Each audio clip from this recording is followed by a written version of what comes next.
I can see where that would be frustrating. Now that's on the con side of getting a top loading machine. You still have steep vertical sides on the tub. You no longer have a full tub of water. Don't have an agitator. It's going to be challenged to be able to circulate all the clothes. Now, apparently the manufacturers, to some degree, have recognized this or are in agreement with this.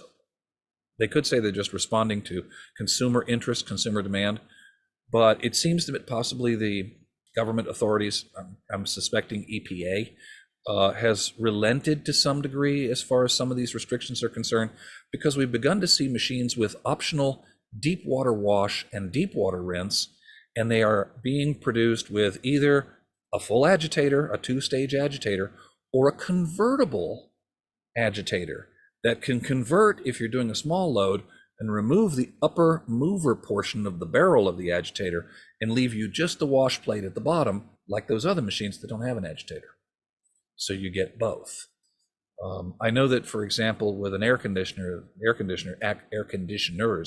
that I bought in home where I don't have central air, that the newer models during the same EPA period, they came with a tag attached to the console when you took it out of the box that said that per federal requirements, the air conditioner was required by default when you first plug it in to go into the eco mode.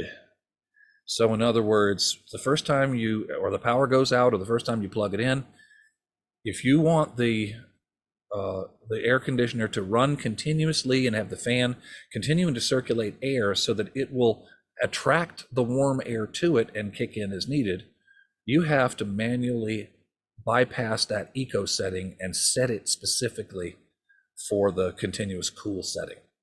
It's available, but you had to reset it. And every time it powers down, you unplug it or the power goes out, you got to reset that again. That was a way of ensuring that by default, it would go to the energy conserving mode that the government really wanted implemented, but it didn't prevent you from using it in a way that was more along your preferences. It just made it a little more inconvenient in hopes that you'd eventually learn to live with it. Okay, now there are, as I say, machines now that have come back with deep water wash, deep water rinse. So that resolves one big portion of the potential issues with a current modern top loader. They're not the old grandma's old fashioned machine. They're not even mom's machine or the machine, if we're old enough, that we used to have. And because of it, it does require computer controls, even the ones that have the agitator and the deep water rinse. There are still other considerations that now require them to have onboard electronics. And they're not the same kind of automotive or military grade electronic systems. And, the diagnosing of problems with them oftentimes is within proprietary software in the control itself, which means that there is a mini manual or a step-by-step service pamphlet that instructs how to enter the service diagnostic mode. And then you have to use the machine's own onboard electronics to determine whether there are certain faults. It's not as simple as taking the volt ohm meter, the multimeter out of your toolbox and just testing certain components and there you go. It can be a long drawn out process. It can be very indeterminate. I know one product, for example, it's, and this is pretty common, especially with laundry. It was a two-part system. The washing machine doesn't want to accept the program, doesn't want to program up to do the initial wash load. And so you have a user interface, which is the main control board where you're, as the user, setting the dials, pushing the buttons, selecting the options. And that's tethered with a little computer linkage into an actual CCU or a central computer unit. And that has the relays and things on it that perform the functions, sends power down to the motor control or to the motor, depending on which product it is. And so this has really complicated things more. And this one manufacturer says, check all the connections, and if the connections are okay, replace the machine controls, plural, S, controls, not control. There's no way to discern between part A or part B, which one is bad. So if it's under warranty and the manufacturer is accepting the bill for this, you just order the parts from them. It's no big deal. If you have to buy the parts yourself, each of those two components in that control scheme can run $250, $300 or more each. which means by the time you've had a serviceman come out, even a basic house call, our basic house call is $90, gives us up to a half an hour. If I don't charge any more labor than that and just order the parts and they're $300 a piece, you've got effectively almost $700 invested in making a repair. How much did you pay for the machine? Okay, so that's something about top loaders. They are more complex. They do have issues that can creep up much sooner than they used to, and there are some, in some cases, other issues with the electronics associated with the electronic non-conventional type motor designs, to where, again, diagnosing and repairing if it's necessary, or issues that can crop up with it along those lines. Front loaders, what about front loaders? Well, front loaders have the advantage. You don't have to worry about steep sides or the small amount of water being an issue, because, and if you don't have one, picture your dryer. And imagine we poured a small bucket of water into the bottom of the dryer, just that one bucket, and just left it in there. As the drum turns, those baffles in the dryer, similar to, but not identical to baffles in the washing machines. And they literally do what the paddles do or baffles do in the dryer. They lift the clothes up out of the very bottom of the machine and raise them up to a certain height, and then because there's more clothing off the edge of the baffle than is on it, it rolls over and falls off and lands back in the center. In the meantime, other clothing that was being brought around has migrated in underneath of it. So it's a constant rollover, cycling of the clothes and dropping and going down on top of other clothes and into the detergent water bath in the bottom. And after about 6 rotations or so clockwise, the motor controller will reverse the motor, and it'll go 6 rotations anti-clockwise. Now, that's not an exact thing. Not everybody is necessarily tied to the exact pattern, but that's generally how that works. And that's so that it doesn't just keep going in the same direction and twist it all into a giant Tootsie Roll. It works extremely well. Not only have machines in other countries, like Europe, for example, where they've already had to implement water conservation because of less available resource.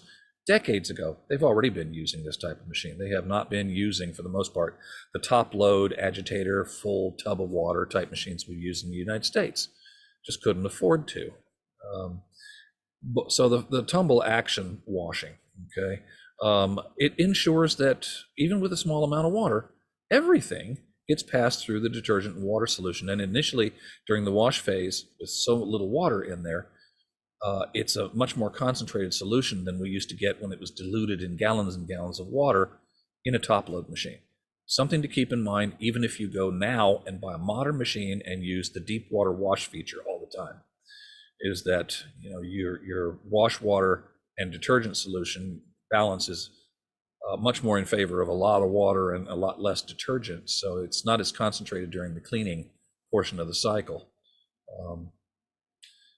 So what about front loaders though? I mean, okay, so Europeans have used it, and also commercial laundromats have very long, deep machines that employ a barrel and tumble action, and it was always the most effective and efficient way of getting clothes thoroughly clean and without damaging it, because you don't have anything abrading the surface. We used to have collars. After a while, the tips of collars would wear out.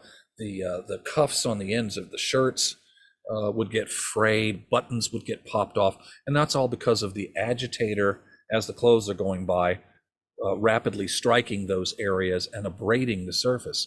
You don't have that with tumble action. You get a really thorough agitation of the fiber and water being forced through the fiber and thoroughly cleansed without the friction, without the abrasion.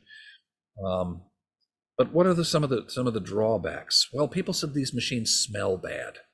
That's true. I have worked on a lot of both washing machines, and there are a couple of factors to consider that have less to do with the design than they do a little bit of additional education in how to use them and what to do between cycles.